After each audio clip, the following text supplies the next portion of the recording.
മനസ്സിലാകുന്നവർ. പ്രസംഗം എല്ലാവർക്കും പിടികിട്ടുള്ള നിർബന്ധമില്ല. പക്ഷേ പാട്ടിനകത്തുള്ളൊരു ആത്മസാന്നിധ്യം ഏത് മനുഷ്യന്റെ മനസ്സിനെ തൊടുന്നതാണ്.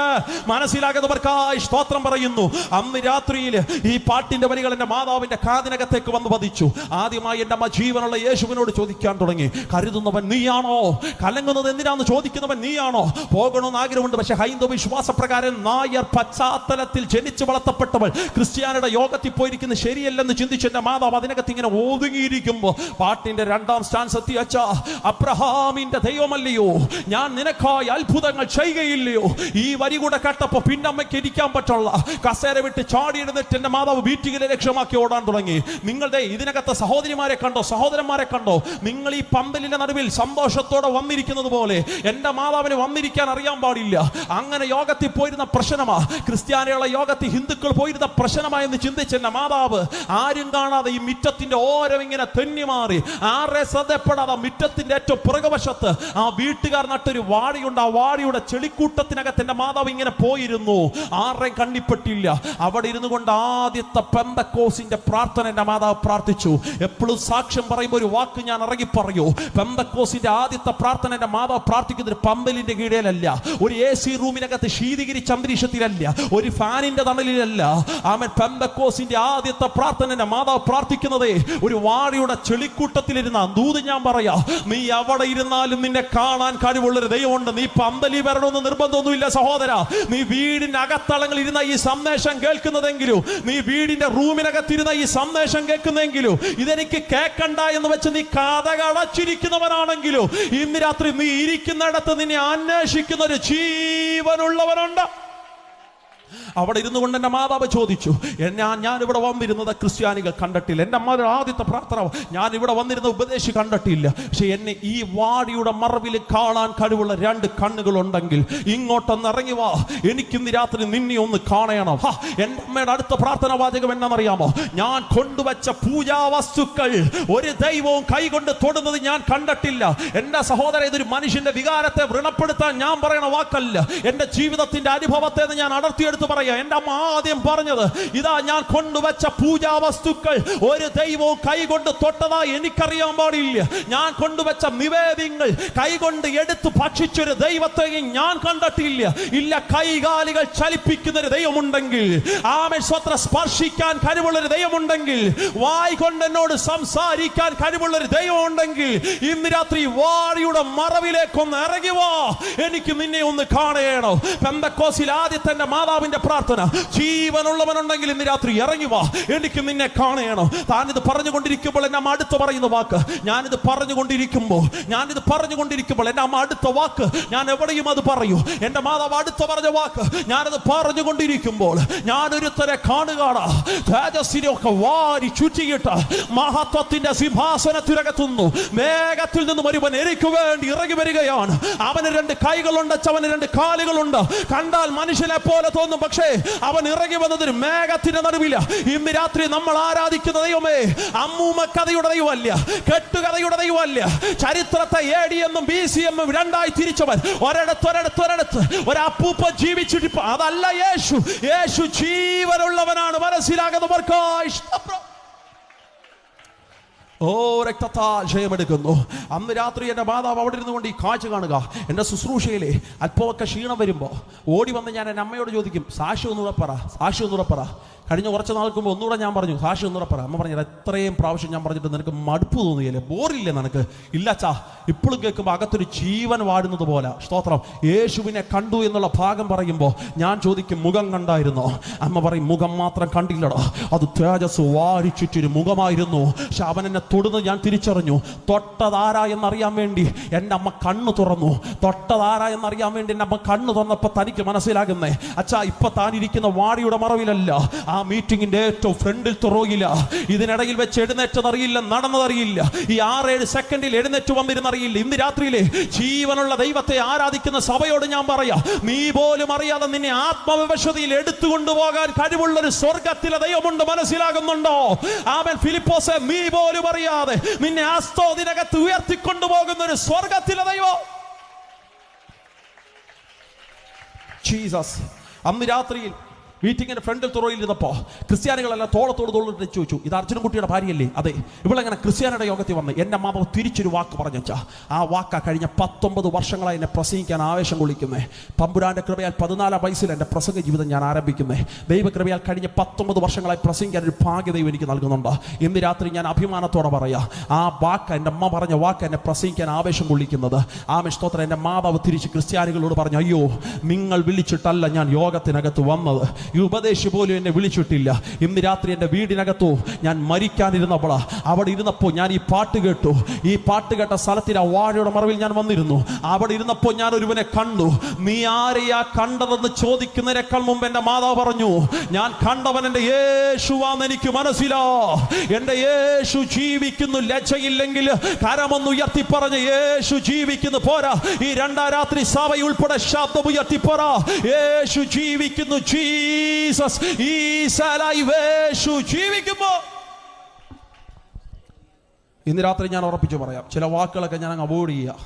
ദേശത്തെ മുറിവേൽപ്പിക്കാൻ എനിക്ക് മാനസികമായി താല്പര്യമില്ല. അല്ല, ഇത് ഞങ്ങളുടെ സഹോദരങ്ങൾ തിങ്ങിപ്പാർക്കുന്ന നാടാണ്. പക്ഷേ എൻ്റെ അനുഭവത്തിൽ നിന്ന് ഞാൻ പറയാം, ആമേൻ, സ്തോത്രം. ജീവിക്കുന്നവൻ കണ്ണും തള്ളിയവനല്ല, ജീവിക്കുന്നവൻ നാക്ക് നീട്ടിയവനല്ല, ജീവിക്കുന്ന ശൂലം പിടിച്ചവനല്ല, ജീവിക്കുന്നത് മരിച്ച് കല്ലറയിൽ ഒതുങ്ങിപ്പോയവനല്ല, ജീവിക്കുന്നത് ഐതിഹ്യ പുരുഷന്മാരല്ല, ജീവിക്കുന്നത് ആൾ ദൈവങ്ങളല്ല. ജീവിക്കുന്ന ഒരുത്തനുണ്ടെങ്കിൽ അത്ഭുത മന്ത്രിയായവൻ ജീവിക്കുന്നു. ജീവിക്കുന്നവൻ വീരനാം ദൈവമായവൻ ജീവിക്കുന്നു. നിത്യപിതാവായവൻ ജീവിക്കുന്നു. സമാധാനത്തിന്റെ പ്രഭുവായവൻ ജീവിക്കുന്നു. അൽഫയും ഒമേഗയുമായവൻ ജീവിക്കുന്നു. ആദ്യനും അന്ത്യനുമായവൻ ജീവിക്കുന്നു. ഭൂരാജാക്കന്മാർക്ക് അധിപതിയായവൻ ജീവിക്കുന്നു. തത്വത്തിന്റെ മുദ്രയായവൻ ജീവിക്കുന്നു. സകല പിതാക്കന്മാർക്കും ആദിജാതനായവൻ ജീവിക്കുന്നു. ഷായുടെ കുറ്റിയിൽ നിന്ന് പുറപ്പെട്ടു വരുന്ന ദൈവത്തിന്റെ മുളയായവൻ ജീവിക്കുന്നു. ദാവീദ് ഗോത്രത്തിന്റെ സിംഹമായവൻ ജീവിക്കുന്നു. ദാവീദിന്റെ താക്കോൽ കയ്യിലുള്ളവൻ ജീവിക്കുന്നു. അവൻ തുറന്നാൽ ആർക്കും അത് അടയ്ക്കാൻ കഴിയില്ല, അവൻ അടച്ചാൽ ആർക്കും അത് തുറക്കാൻ കഴിയില്ല. ഇന്ന് രാത്രി യേശു ജീവിക്കുന്നു എന്നൊരു ബോധ്യം അകത്തുണ്ടെങ്കിൽ കരകളെ അടിച്ചു കർത്താവിന് നന്ദി പറ. 7 പൊൻനിലവിളക്കുടെ നടുവിൽ നിലയെങ്കി ധരിച്ചവൻ, മാറത്തു പൊൻകച്ച കെട്ടിയവൻ, വെള്ളോടിന് സദൃശമുള്ള കാലുകളുള്ളവൻ, കണ്ണ് അഗ്നിജ്വാലയ്ക്കത്തുള്ളവൻ, ഇരുവായ്ത്തലയുള്ള വചനമെന്ന വാൾ വായിൽ വഹിക്കുന്നവൻ, സർവശക്തനായവൻ ഇന്ന് രാത്രി ജീവിക്കുന്നു. ജീവിക്കുന്ന യേശുവിനെ ആരാധിക്കാൻ ഭാഗ്യം കിട്ടിയ ദൈവമക്കൾ പറ, എന്റെ മുഖം ഇന്ന് രാത്രി അഴിയാൻ പോകുകയാണ്. എന്റെ ബന്ധനങ്ങൾ ഇന്ന് രാത്രി അഴിയാൻ പോകുകയാണ്. എന്റെ ശാപങ്ങൾ ഇന്ന് രാത്രി അഴിയാൻ പോകുകയാണ്. എന്റെ അന്ധകാരത്തിന്റെ മേഖലകൾ ഇന്ന് രാത്രി അഴിയാൻ പോകുകയാണ്. ജീവിക്കുന്ന യേശുവിനെ അരിഞ്ഞ പുൽപ്പുറത്തിനകത്ത് ദൈവത്തിന്റെ മഞ്ഞു തുള്ളികൾ വന്നു വീഴുന്നതിനേക്കാൾ ശക്തിയോടെ ഇന്ന് രാത്രി യേശുവിന്റെ മഹത്വം തിരിച്ചറിയുന്ന ദൈവത്തിന്റെ മക്കൾ ആത്മാവിൽ പറ, എന്റെ യേശു ജീവിക്കുന്നു. കേൾക്കട്ടെ, ദേശം കേൾക്കട്ടെ, യേശു ജീവിക്കുന്നു. സകല പൈശാചിക 33 കോടി ദൈവങ്ങളല്ല, 60,600 അസുരഗണങ്ങളല്ല, 1001 ബലികുണ്ട ദേവതകളല്ല, 101 മന്ത്രമൂർത്തികളല്ല, ഭൂതങ്ങളല്ല, പ്രേതങ്ങളല്ല, കാട്ടുപിശാചിക്കളല്ല. ജീവിക്കുന്ന ഒരുവനേ ഉള്ളൂ. അവൻ പാതാളത്തെ ജയിച്ചവൻ ജീവിക്കുന്നു. യേശു ജീവിക്കുന്നു. അതുകൊണ്ട് ഇന്ന് രാത്രിയിൽ അഭിഷേകമുള്ളവർ കരമുയർത്തി പറ, യേശു ജീവിക്കുന്നത് കൊണ്ട്. ഉറക്കെ പറ, ഉറക്കെ പറ, യേശു ജീവിക്കുന്നത് കൊണ്ട്. ശബ്ദമുയർത്തി പറ, യേശു ജീവിക്കുന്നത് കൊണ്ട് ഞാനും ജീവിക്കുന്നു. ആമേൻ. നീ മരിക്കയില്ല, നീ ജീവനോടെ ഇരുന്ന് ദൈവത്തിന്റെ പ്രവൃത്തികളെ ഘോഷിക്കും. മനസ്സിലാകുന്നുണ്ടോ? ഒരു പിടി തുണ്ടുകയറിനകത്ത് നിന്റെ ജീവിതം അവസാനിക്കില്ല. ഒരു വിശക്കുപ്പി നിന്നെ അവസാനിപ്പിക്കില്ല. യേശു ജീവിക്കുന്നത് കൊണ്ട് നിന്റെ തലമുറ മദ്യത്തിനും മയക്കുമരുന്നിനകത്ത് വീട് തകർന്ന് നശിച്ചു പോകത്തില്ല. യേശു ജീവിക്കുന്നത് കൊണ്ട് എന്റെ തലമുറയും ജീവിക്കുമെന്ന് വിശ്വസിക്കുന്നവർ ചേർന്ന് ശക്തിയോടെ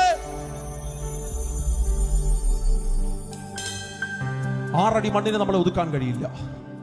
അങ്ങാണും 6 അടി മണ്ണിനകത്ത് നമ്മൾ ഒതുങ്ങിപ്പോയാലും പ്രാർത്ഥിക്കുന്ന അഭിഷക്തന്മാർ അവസാനത്തെ പിടി മണ്ണ് വാരിയിട്ടേച്ച് പറഞ്ഞു പോകുന്ന ഒരു ദൂതുണ്ട്. അത് പെന്തക്കോസ്തുമാരുടെ മാത്രം ഒരു കുത്തകയുടെ വാക്കാണ്. ദാനിയേലേ, കാലാവസാനത്തിൽ നിന്റെ ഓഹരി പ്രാപിപ്പാൻ നീയും എഴുന്നേറ്റ് വരണം എന്ന് വെച്ചാൽ 6 അടി മണ്ണിനെ നമ്മളെ ഒതുക്കാൻ കഴിയില്ല. കർത്താവ് താൻ ഗംഭീര നാദത്തോടും പ്രധാന ദൈവദൂതന്റെ ശബ്ദത്തോടും ദൈവത്തിന്റെ കാഹളത്തോടും കൂടെ ഞാൻ ആരാധിക്കുന്ന എന്റെ യേശു വീണ്ടും വരുമ്പോൾ കല്ലറകളെ പൊട്ടിച്ച് ഞാനും ഉയർത്തെഴുന്നേൽക്കുമെന്ന് ഉറപ്പുള്ള ദൈവത്തിന്റെ മക്കൾ ചോർന്ന് ശക്തിയോടെ സ്വസാനങ്ങൾ എഴുന്നേറ്റ് നിൽക്കാൻ കഴിയുന്നവർ സ്വസാനങ്ങളിൽ എഴുന്നേറ്റ് നിന്നാട്ടെ. ആമേൻ. ശാപത്തിന്റെ ദുഃഖങ്ങൾ അഴിയൂ. അന്ന് രാത്രിയിൽ എന്റെ മാതാവ് തിരിച്ച് സ്വഭവനത്തിലേക്ക് വന്നു. ഒറ്റ മിനിറ്റ് എന്നെ നോക്കിയാട്ടെ. എല്ലാ ശ്രദ്ധകളും എനിക്കറിയാം. ലാസ്റ്റ് 1 മിനിറ്റ് എന്നെ ശ്രദ്ധിച്ചാട്ടെ. അന്ന് രാത്രി എന്റെ മാതാവ് തിരിച്ച് സ്വഭവനത്തിലേക്ക് വന്നു. എന്റെ മാതാവ് യേശുവിനെ കണ്ടെത്തിയവളെ തിരിച്ച് സ്വഭവനത്തിലേക്ക് വന്നു. അവിടെ മുതൽ പ്രശ്നങ്ങൾ ആരംഭിച്ചു. ഇന്ന് രാത്രി സഭയോട് ഞാനൊരു വാക്ക് ഇറങ്ങി പറയാം. ശ്രദ്ധിച്ച ആ വാക്ക് കേൾക്കണം. പെന്തക്കോസി വരുമ്പോ പട്ടുമെത്തയാണോ? പെന്തക്കോസി വരുമ്പോ ചുവന്ന പരവതാനിയാണോ? പെന്തക്കോസി വരുമ്പോ പൂമാലയാണോ? സ്വോത്രാണോ? സ്വോത്രാഴ്ചയാണോ? എന്ന് ആരേലും നിങ്ങളെ പറഞ്ഞ് പഠിപ്പിച്ചിട്ടുണ്ടെങ്കിൽ തൊടുകയോടെ ഞാൻ പറയാം, പെന്തക്കോസി വരുമ്പോ പട്ടുമെത്തയില്ല, ചുവന്ന പരവതാനിയില്ല, പൂമാലയില്ല, സ്വോത്രമില്ല, സ്വോത്രാഴ്ചയില്ല. വിദേശത്തുനിന്ന് പണം ഇല്ലച്ചാ, പിന്നെ ഇതിൽ വന്ന എരിയുന്ന തീച്ചൂളയായിരിക്കും. എന്നാൽ അതിനകത്തൂടെ കയറി ഇറങ്ങി പോകുന്നവനെ പൊന്നുരുകുന്നത് പോലെ സ്വർഗം പുറത്തു കൊണ്ടുവരും. വിശ്വാസത്തിനകത്ത് വന്നതിന് ശേഷം നാട് വിട്ടു പോകേണ്ടി വന്ന ഞങ്ങളുടെ ജീവിത സാഹചര്യം, അവിടെ മുതൽ ഞങ്ങൾ സാക്ഷ്യങ്ങൾ ആരംഭിക്കുക. സത്യം ഞാൻ അവിടെ പറഞ്ഞു നിർത്തുക. സ്തോത്രം. കൊട്ടാരക്കരയ്ക്ക് സമീപം ഓടനാവട്ട ദേശത്തിനകത്ത് ജനിച്ചു വളർത്തപ്പെട്ട ഞങ്ങൾ യേശുവിനെ അറിഞ്ഞതിന്റെ പേരിൽ നാട് വിട്ടു പോകേണ്ടി വന്നു. അല്ലെങ്കിൽ രക്തബന്ധങ്ങൾ ഇറക്കി വിട്ടു വീട്ടിൽ നിന്ന്. സ്തോത്രം. വയനാടിന്റെ കാട്ടുപ്രദേശത്തിലേക്കുള്ള ചേക്കറുകൾ. 3.5 വർഷം അവിടുത്തെ താമസം. വിശ്വാസം ഞങ്ങളെ പഠിപ്പിച്ച നാട്. 3.5 വർഷത്തിന് ശേഷം വയനാട്ടിൽ നിന്ന് തിരിച്ച് കൊട്ടാരക്കരയ്ക്കുള്ള മടങ്ങി വരും. വന്നതല്ല, ആരാണോ ഇറക്കി വിട്ടത് അവർ തിരിച്ചു വിളിച്ചു കൊണ്ടുപോയി. സ്തോത്രം. തിരിച്ചു വിളിച്ചു കൊണ്ടുവന്നു. ഇന്ന് രാത്രി യേശുവിന്റെ പേരിൽ ഒരു പടിയെങ്കിലും നീ കേട്ടിട്ടുണ്ടെങ്കിൽ ഇരട്ടി മാന്യത നൽകി മാനിക്കുന്നൊരു ദൈവമുണ്ട്. തലമുറകളായി ഞങ്ങളെ നോക്കി നാട്ടുകാർ ചോദിച്ചു, ഇവരുടെ ഭാവി എന്തോ ആകും, ഇവരുടെ വീടെന്താകും. പിരിച്ച് നാട്ടിലേക്ക് കയറി വന്നപ്പോൾ എന്റെ അപ്പൻ ആര്യം ചെയ്ത കാര്യം, വീടിന്റെ പണി ആരംഭിച്ചു. നാട്ടിൽ ചെറുപ്പക്കാർ ചോരത്തിളപ്പുള്ളവർ എന്റെ അപ്പന്റെ അടുക്ക് വന്നിട്ട് ചോദിച്ചു, അർജുന സാറേ, ശാപം വീണ്ടും വിളിച്ചു വരുത്താൻ വന്നതാണോ? ഇനിയും പണി തുടങ്ങിയ മരണം കാണും. എന്റെ അപ്പം പറഞ്ഞു, ഇല്ലടാ, ഇനി പണി തുടങ്ങിയ മരണം കാണുകയില്ല. ആമൻ. പണ്ട് കൂടെ ഒരാൾ പണിയാനില്ലായിരുന്നു, ഇപ്പൊ കൂടെ ഒരാൾ പണിയാനുണ്ടെന്ന്. അവർ ചോദിച്ചു, ഏത് എഞ്ചിനീയറാണ് സാറ് കൊട്ടേഷൻ കൊടുത്തേക്ക്? എന്റെ അപ്പം പറഞ്ഞു, എല്ലാ പ്രപഞ്ചം ഉണ്ടാക്കിയ ഒരു എഞ്ചിനീയർ ഉണ്ട്, പുള്ളിക്ക് ഞങ്ങൾ കൊട്ടേഷൻ കൊടുത്തേക്കുക. വീടിന്റെ പണി തുടങ്ങിയച്ചാ. നാട്ടുകാർ നോക്കി, ഇനി എന്നാ മരണം? ഇനി മരണമല്ല, ജീവനും പുനരുത്ഥാനവും ചലിക്കപ്പെടാൻ തുടങ്ങി. ശാപമുഖത്തെ ദൈവം അടിക്കാൻ തുടങ്ങി യേശുവിന്റെ നാമത്തില്. ആമൻ. ഇന്ന് കൊട്ടാരക്കരയ്ക്ക് സമീപം ഓടനാവട്ട ദേശത്തിലൂടെ നിങ്ങൾ പോയാൽ, ഞാൻ ഒത്തിരി സ്നേഹിക്കുന്ന കർത്താവിന്റെ ദാസൻ ഡെർഫിൻ അച്ഛൻ ഇന്ന് രാത്രിയിൽ യോഗത്തിനകത്ത് വന്നിട്ടുണ്ട്. അച്ഛൻ ഞങ്ങളുടെ വീട്ടിലൊക്കെ വന്നിട്ടുള്ളതാണോ എന്ന് എനിക്ക് ഓർമ്മയില്ല. ഓടനാവട്ടത്തെ ഞങ്ങളുടെ ചർച്ചിനകത്ത് വന്ന് അനുഗ്രഹിക്കപ്പെട്ട ആത്മീയ ശുശ്രൂഷയൊക്കെ നടത്തിയിട്ടുണ്ട്. ആമൻ. ഇന്ന് ഞങ്ങളുടെ ദേശത്തിനകത്ത് വന്നാൽ തല ഉയർത്തി പിടിച്ചു നിൽക്കുന്ന ഒരു വീട് കാണാൻ കഴിയും. പരിത്യര വന്നിട്ട് അർജുനൻകുട്ടിയുടെ വീട് നിങ്ങൾ ചോദിച്ചാൽ മതി. അവർ പറയും, അർജുനൻകുട്ടിയുടെ വീടല്ല, ലൈവ് പോകുന്ന വാക്കുകളാണ്. ആമൻ. ഇന്ന് രാത്രി ഒന്നും ഇറക്കി പറയാൻ എനിക്ക് നിർവാഹമില്ല, കയറ്റി പറയാനും എനിക്ക് പ്രമാണമില്ല. കാരണം ബൈബിൾ എൻ്റെ മുമ്പിലുണ്ട്. അതുകൊണ്ട് ഇന്ന് രാത്രി വാക്കുകളുടെ ഗാംഭീര്യം ഇല്ലാതെ ഞാൻ പറയാം. ഇന്ന് ഞങ്ങളുടെ ദേശത്ത് വന്ന് അർജുനൻകുട്ടിയുടെ വീട് ചോദിച്ചാൽ അവരാദ്യം പറയാം, അർജുനൻകുട്ടിയുടെ വീടല്ല, അർജുനൻകുട്ടിയുടെ ദൈവമോ അവരെ മാനിച്ചു. സ്തോത്രം. അതുപോലെ തല ഉയർത്തിപ്പിടിക്ക് നിൽക്കുന്ന ഒരു വീട് ഞങ്ങൾക്ക് തന്നു. നാട്ടുകാരുടെ അടുത്ത് ചിന്ത, പിള്ളാരെന്താകുമെന്ന്. എനിക്ക് മുമ്പ് ഒരു സഹോദരിയുണ്ട്, ഇവളെ ജീവിതം എന്താകും? ഇവളുടെ ശാപം പിടിച്ച വീട്ടിൽ നിന്ന് വന്നതാ, ഇവക്ക് ഭാവി ഉണ്ടാകത്തില്ല എന്ന് പറഞ്ഞ സ്ഥാനത്തിനകത്ത് ആമൻ ഇവളെ വിദ്യാഭ്യാസം എങ്ങനെ എത്തത്തില്ല, ഇവക്ക് നല്ല ജോലി കിട്ടത്തില്ല എന്ന് പറഞ്ഞ സ്ഥാനത്ത് വലിയ ജോലിയൊന്നും കിട്ടിയില്ല. ജർമ്മനി ഹോസ്പിറ്റൽ ഡോക്ടറായിട്ട് വർക്ക് ചെയ്യും. ഒരു സ്വതന്ത്രം പറഞ്ഞാട്ടെ. നിന്റെ പിള്ളേരുടെ ഭാവിയല്ലയോ നാട്ടുകാരുടെ ചിന്ത. പെന്തക്കോസി വന്ന എന്റെ അനുഭവത്തെ ഞാൻ പറയാം, മറ്റുള്ളവരെക്കാൾ ശ്രേഷ്ഠമായി മാനിപ്പാൻ ദൈവത്തിന് കഴിവുള്ളവൻ. അടുത്ത നോക്കി, ചേച്ചി നോക്കി ചോദ്യം. ഇവിടെ കല്യാണം നടക്കുകയില്ല, ജോലിയൊക്കെ കിട്ടി, അവളങ്ങ് ജർമ്മനി കയറി പോയി, പക്ഷേ ഇവിടെ കല്യാണം നടക്കുകയില്ല എന്ന് പറഞ്ഞ സ്ഥാനത്തിൽ 13 ദിവസം കൊണ്ടൊരു കല്യാണം ദൈവം കൊടുത്തു. ഞങ്ങൾക്ക് കുറെ അമ്മാവന്മാരുണ്ട്. കൊല്ലത്തെ ഏറ്റവും വലിയ ഓഡിറ്റോറിയത്തിൽ വെച്ച കല്യാണം നന്നേ. ആമൻ. സ്തോത്രം. അതിനകത്ത് 2 അമ്മാവന്മാർ ഫുഡ് കഴിച്ച് പുറത്തോട്ടിറങ്ങുമ്പോൾ അവർ പറഞ്ഞു പോയ ഒരു വാക്ക്, ഇത്രയും ടേസ്റ്റുള്ള ഫുഡ് നമ്മൾ ഇതുവരെയും കഴിച്ചിട്ടില്ലെന്ന്. നിന്റെ ദൈവം എന്തെന്ന് ചോദിച്ചാൽ തീറ്റിപ്പിച്ച് മാനിക്കുന്നൊരു ദൈവം ഉണ്ട്. ഒരു സ്വതന്ത്രം പറഞ്ഞാട്ടെ. അടുത്ത ചോദ്യം, ഇവർക്ക് പിള്ളേരുണ്ടാകുകയില്ല. സ്തോത്രം. കാരണം ശാപം പിടിച്ച വീട്ടിൽ നിന്ന് വന്ന അച്ഛാ, വരത്തുപോക്കുള്ള മണ്ണി വീട് വെച്ച് താമസിക്കുന്നവരെ പിള്ളേരുണ്ടാകത്തില്ല എന്ന് പറഞ്ഞ സ്ഥാനത്ത് കല്യാണം കഴിഞ്ഞ് ഏകദേശം 1.5 വർഷം കഴിഞ്ഞപ്പോൾ എന്റെ ചേച്ചിക്ക് ദൈവം ഒരു ആൺ സന്തതിയെ കൊടുത്തു. പേര് ജുവാൻ സാം കെന്നെത്തുന്ന. ഒരു സ്വതന്ത്രം പറഞ്ഞാട്ടെ. ഇന്നവൻ 6 വയസ്സുണ്ട്. ആമൻ. സ്തോത്രം. ഏകദേശം 1.5-2 വർഷം കഴിഞ്ഞപ്പോൾ ഒരു പെൺ സന്തതിയെ കൂടെ ദൈവം കൊടുത്തച്ചാ, പേര് മഹിമാ സാം കെന്നെത്തുന്ന. ഒരു സ്വതന്ത്രം പറഞ്ഞാട്ടെ. ഒരു 2.5 വർഷം കഴിഞ്ഞപ്പോൾ ഒരു പെൺ സന്തതിയും കൂടെ ദൈവം കൊടുത്തു. പേര് മിലാന സാം കെന്നെത്തുന്ന. ഒരു സ്വതന്ത്രം പറഞ്ഞാട്ടെ. ഇപ്പൊ 3 പിള്ളേരുണ്ടച്ചാ. ഇടയ്ക്ക് ചേച്ചി വിളിക്കുമ്പോൾ ഞാൻ പറയും, ഇതും കൊണ്ട് നിർത്തണ്ടറി, കുറഞ്ഞത് 6 വേണം. ശാപം പിടിച്ച വീട്ടിൽ നിന്ന് പിള്ളേരുണ്ടാകത്തില്ലെന്ന് പറയുന്ന പിശാചേ, ഉദരം ദൈവം തുറക്കുന്ന ദാനമാമേ, ആ ശാപമുഖം ഇന്ന് രാത്രി അടിയട്ടെ. ഉദരത്തിനകത്തുള്ള ചില ശാപമുഖം യേശുവിന്റെ നാമത്തിൽ ആത്മാവിൽ ഇന്ന് രാത്രി ദൂത് സ്വീകരിക്കുന്ന ദൈവമക്കളുണ്ടെങ്കിൽ പറ, ശാപമുഖം ഇന്ന് രാത്രി അടിയാൻ പോവുക. അന്ധകാര മുഖം ഇന്ന് രാത്രി അടിയാൻ പോവുക. ബന്ധനങ്ങൾ ഇന്ന് രാത്രി അടിയാൻ പോവുക. ദൈവം യേശു അശൂർ എന്ന് പറയുന്ന പാളയത്തെ നോക്കി പറയുക, ഇനി നിന്റെ മുഖം അവൻ ചുമക്കത്തില്ല. അവന്റെ മുഖത്തെ ഞാൻ അടിക്കാൻ പോകുകയാണ്. അവന്റെ മുഖം ഞാൻ അടിക്കാൻ പോകുന്നു. വിശ്വസിക്കുന്നവർ കരകളെ ചോർത്തടിച്ച് ശക്തിയോടെ എല്ലാ ശാപമുഖവും അടിയട്ടെ.